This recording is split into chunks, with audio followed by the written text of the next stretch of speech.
Ati Allah wa atiur Rasul. Dan barang siapa orang yang taat kepada Allah, dia juga taat kepada Rasul.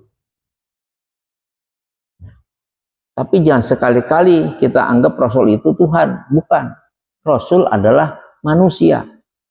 Dia hanya sebagai utusan Allah. Jangan sampai salah akidah. Maka dari 3 poin ini, sepertinya kita penting untuk mempelajari bagaimana Rasulullah di dalam hidup dan kehidupannya. Betul nggak, Bu? Betul ya? Nah, karena itu memang contoh yang paling baik kata Allah.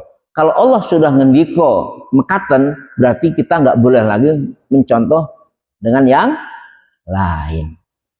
Kalaupun toh ada sosok, nah ini ya umpamanya, adapun ada di dunia ini sosok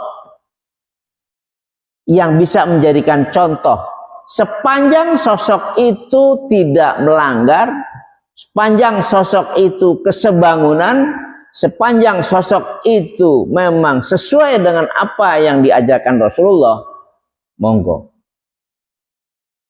Karena yang namanya Rasulullah itu sifatnya maksum.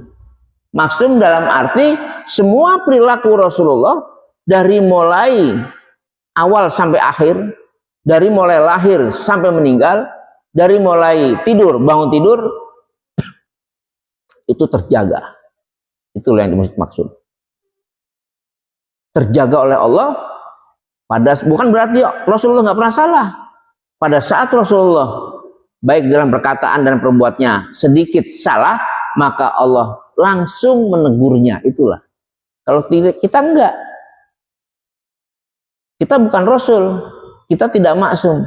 Berarti kalau kita melakukan kesalahan dan kita tidak pernah tahu, tidak pernah belajar, tidak pernah ngaji bahwa yang kita lakukan itu salah, Allah nggak akan menegur. Gitu. Kecuali kita terus dikasih hidayah oleh Allah dan mencari hidayah untuk melakukan pembelajaran sehingga kita tahu subhanallah bahwa yang kita lakukan sekarang ini salah, maka cepat-cepat beristighfar. Hanya itu orang mukmin.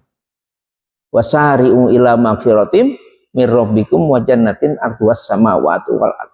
Allah mengingatkan kepada seorang mukmin, hamba Allah yang beriman kepada Allah dan beramal soleh, bersegeralah untuk mohon ampunan. Bagaimana kita bisa mohon ampunan kalau kita tidak tahu di mana kesalahan kita? Maka perlu ngaji biar kita tahu bahwa yang selama ini kita lakukan sebetulnya sudah benar belum. Karena banyak orang bisa menikmati